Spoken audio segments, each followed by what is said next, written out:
I'm Logan Crawford, and right now on Spotlight, we're speaking with author Robyn Smith Poston, an advocate of early childhood development who is exploring the importance of choices in a child's life through her delightful book, Keegan Learns He Has Choices. Drawing on inspiration from her grandchildren, Robyn emphasizes the significance of nurturing the young mind in a holistic manner. We're delighted to have Robyn join us here today in the Spotlight. We thank the folks at Good River Print and Media for helping us put her in the spotlight today. And we ask viewers like you to support writers like her by subscribing to our channel. Robyn, thank you so much for being our guest. Thank you for having me.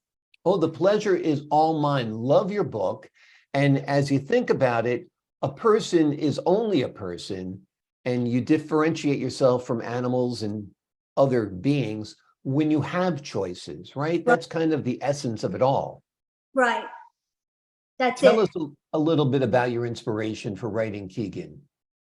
From teaching, from my years of teaching, and of course from my grandchildren, watching the choices that are being made and whether they go good or they go bad. It's really interesting to see what happens. Absolutely. And for the folks at home, tell them who the character of Keegan is. Keegan's a little boy who is getting ready to walk to school. His mom reminds him twice to get his coat. He thinks about it, and he's too lazy to go upstairs, so in freezing temperatures, he leaves without his coat. So it's about Keegan discovering that his day unfolds around a choice he made. He discovers pursuing choices often have consequences that we don't intend. And at the end, his friend Ari helps him to see that he might have made his choice a little bit too quickly. Absolutely, absolutely. It's a hard lesson for children to learn sometimes that actions have consequences and choices matter, don't you think? I do. I definitely do. And I think we see the result, unfortunately, at relatively young ages, that children make poor choices in lifestyle when it comes to drinking, when it comes to drugs, when it comes to excessive speed in their cars. Because you go from, the primary school grades to junior high to the troubled years of high school extremely fast. You do. The power of choices, because our lives change with the choices that we make. For example, children don't even know they're making choices. They're just reacting to their environment. But you take a toddler who is upset about something and he throws a toy over and over. If his parents take that toy away from him for a period of time, he slowly learns, if I want to keep that toy, I better not throw that toy. So that changes the world just a little bit. It's important to teach and learn how to be responsible for ourselves and our actions, because all of our actions change the outcome of our lives. Absolutely. Tell me a little bit about your work in childhood education. Oh, I love it. I started as a kinder teacher, and we taught them to learn. I know when we were young, it seems like we were just there to play. But now you actually learn to read and multiply and divide in certain ways with different objects. Not like in head. And it just keeps me going. My grandkids keep me going and keep me thinking about the early childhood education. Is this the first book you've written? This is the first book I've written. I've written another one called Choices, Good, Bad, and Absolutely Crazy. And it's a little different because it's a rhyming book. But yes, this is the first one I've written. Tell me about your grandchildren's reaction when they saw your book in print. Oh, they're excited. They thought it was really neat, especially since Keegan happens to be one of my grandchildren's names and are one of their names. And so they were very excited. So you got a Keegan. Tell me the rest of the names. That way they all get equal time, okay? Right. I have a Keegan, I have an Ari, a Layla, and a Troy.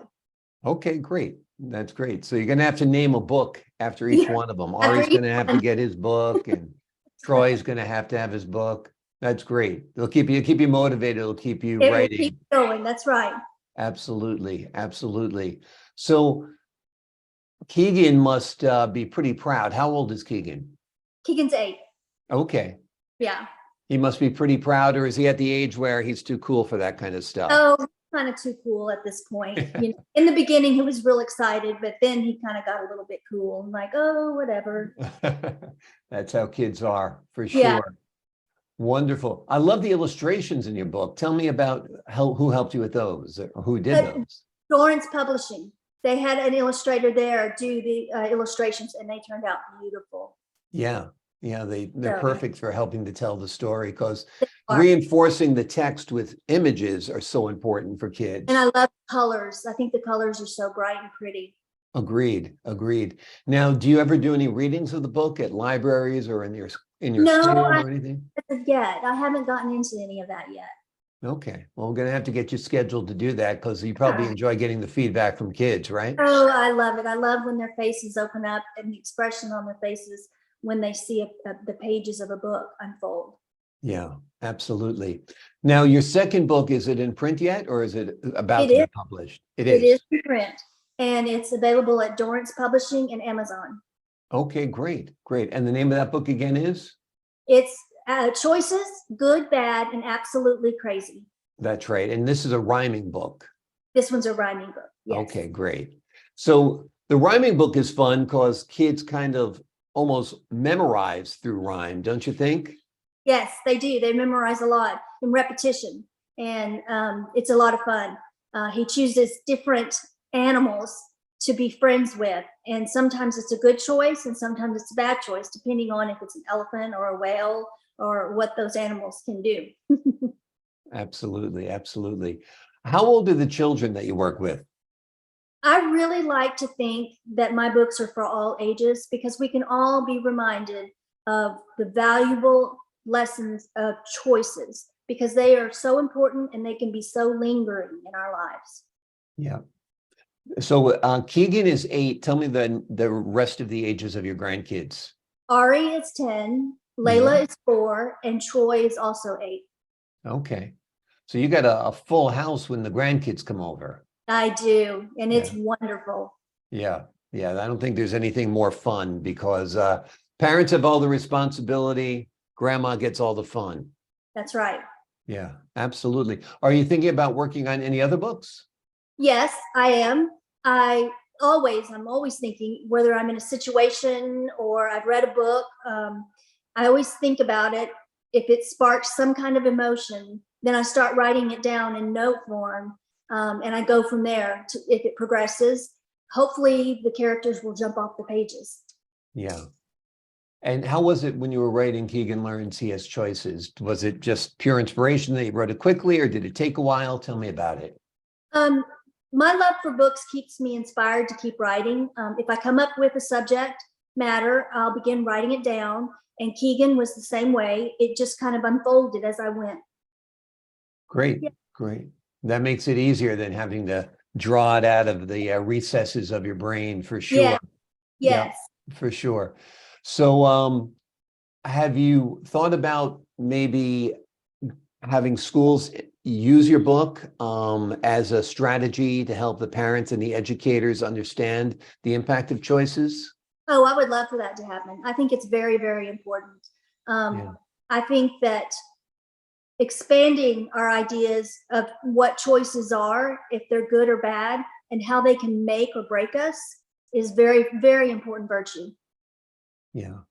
Have you visualized this as perhaps a series or a video for kids? I think it would make a great animated series, expanding onto many other situations with choices. I grew up watching Little House on the Prairie, and the characters learn by experiencing life after a choice they made. Right. And that was fun. Absolutely. Even something perhaps interactive where the kids would get to choose the proper choice. That might be a good learning tool for them. Yeah. There used to be book series out a while back that did that, and you could choose which page you wanted to go to depending on which choice you made.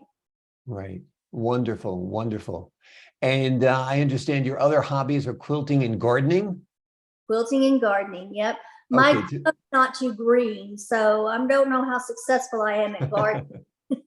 But yes, I try to quilt. It's a hobby that keeps me busy and it's fun.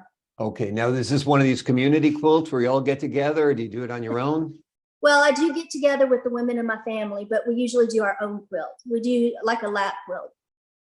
Sounds great. Sounds great. Well, you've got an interesting life. You've got a wonderful book, and you've got wonderful grandchildren to inspire you for sure. The name of the book is Keegan Learns He Has Choices, and it's a wonderful children's book that will help your child stay focused, to stay on the right path at an early age, because like we discussed in the beginning, they go from being very little to not so little to pretty big pretty quickly. And you want to help your kids stay in the right lane. Anything you'd like to tell our audience before we leave today, Robyn? You know, just watch around your life, see what situations go on, and you might be surprised at the different choices that jump out that you realize you're just making, but you're not recognizing. Absolutely, yeah. And not making a choice sometimes is making a choice. Yes. And you have to realize that as well. Robyn, thank you so much for joining us here today on Spotlight. Thank you. Oh, the pleasure is all mine. And to the folks at home, I'm Logan Crawford, thanking you for your time this time until next time on Spotlight.